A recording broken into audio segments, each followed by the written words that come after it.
Do you know about North America and the Pelican? Then here it is. Fans of our fair planet might recognize the outlines of these cosmic clouds.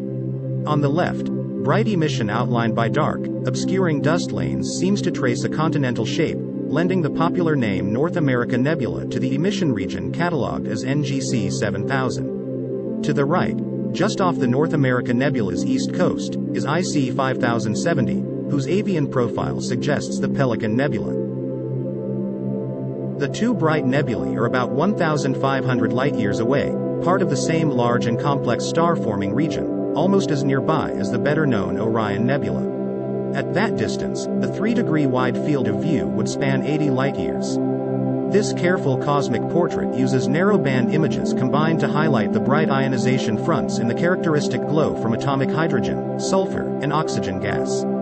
These nebulae can be seen with binoculars from a dark location. Look northeast of bright star Deneb in the constellation Cygnus the Swan.